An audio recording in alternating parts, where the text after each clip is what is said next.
ما بحثا گوتو بیجا بغداد دکر که سرو کریما کردستان نیچیوان بارزانی جی دوی کنفرانسی دا بشتاره گوتارکش پیشکش کرد هروها لگل سرو وزیر عراق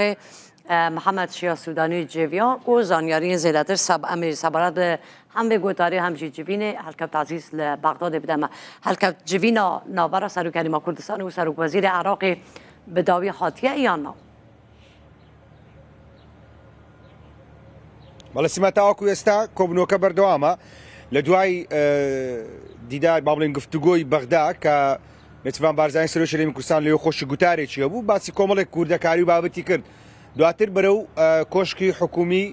عێراق بەڕێکەوت لەوێ لەلایەن محەممەد شیعە سودانی سەرۆکوەزیرانی عێراقەوە پێشوازی لێکرا و کۆبنەوەیەکی دووقۆڵی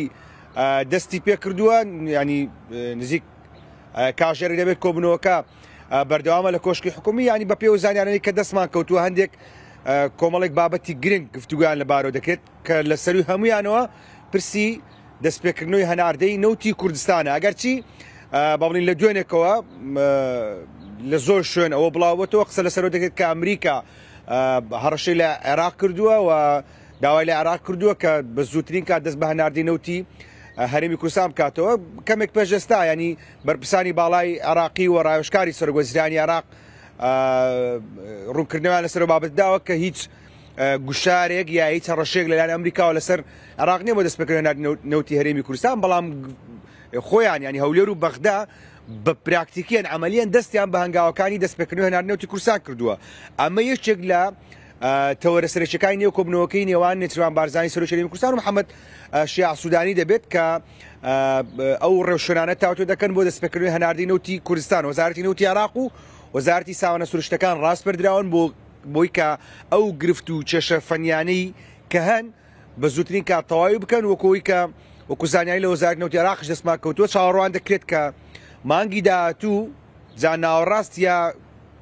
کۆتاییەکەی بێت دەست بە هەناردەی نەوتی هەرێمی کوردستان بکرێتەوە لە ڕێگەی کۆمپانیای سۆم و ئیدی کۆتایی بە و مشتومڕەش بێنرێت ینی ئەوەی کە ئێستا لە ئارادایە هیچ کێشەیەکی سیاسی و یاسایی لە بەردەم دەستپێکردنەوەی هەناردەی نەوتی کوردستان نەماوە ئەوەی کە ماوەتەوە وەکو وەزارەتی نەوتی عێراق ئاماژەوە کردن یا کێشەی فەنیە بابەتێکی دیکە پێوەستە بە ئەو ڕێکەوتنەی کە لە نێوان هەولێر و بەغدا کرا لە سەبارەت بە موچەی موچەخۆرانی هەرێمی کوردستان کە بۆ ساڵی 2025 کراوە بۆی هەموو مانگێک لە کاتی خۆیدا موچەی موچەخۆران سەرف کرێت ئەمە بابەتێکی دیکەی گفتوگوکان دەبێت کە نابێت نە لە هەرێمی کوردستان و نە لە بەغدا لە عێراقشەوە هیچ گرفتێک بۆ ئەو ڕێکەوتنە دروست بکرێت تاوەکو ینی ئەم ساڵ تاوەکو مانگی 12 موچەی موچەخۆرانی هەرێمی کوردستان لە کاتی خۆیدا بگاتە دەست موچەخۆرانی هەرێمی کوردستان و گرفت و کێشە دروست نەکرێت بابەتێکی دیکە ینی وەکو زانیاری کە ئێمە دەستمان کەوتووە لە کۆبنەوەکەدا نێچیروان بارزانی بە گرنگی زانیوە کە لەگەڵ سەرۆکوەزیرانی عێراق باسی ئەو گرفت کێشانە بکات کە بە تایبەتی لە کەرکوو ناوستا بڕندراوەکان بۆ جوتیارانی هەرێمی کوردستان دروستکراوە کە هەفتەی ڕابردوو جۆرێک لە ینی پێکدادان و ڕوبەڕووبنەوەش لە نێوان جوتیارانی کورد و سوپای عێراقیش لە کەرکوو دروست بوو کە ئەمە دەنگدانەوەی زۆری لێکەوتەوە ئەمە بابەتێکی دیکەی گفتوگوکان دەبێت کە لە دوای دەرچوونی ئەو یاسایی لە پەرلەمانی عێراق بۆ گەڕانەوەی مڵک بۆ خاوەنە ڕەسەنەکانی دی نابێت گرفت بۆ جوتیارانی کوردیش لەو ناوچانە دروست بکرێت کۆتایی بەو کێشە و ململانەیە بێنرێت کە ساڵانێکە لە نێوان بە تایبەتی هێزانەکان و سوپای عێراقی لەگەڵ جوتیاران گرفت و کێشەی بۆ جوتیاران دروست کردووە بابەتەکانی دیکەش بێگومان پێوەستە بە ینی عێراق و ناوچەکەش بە تایبەتی سووریا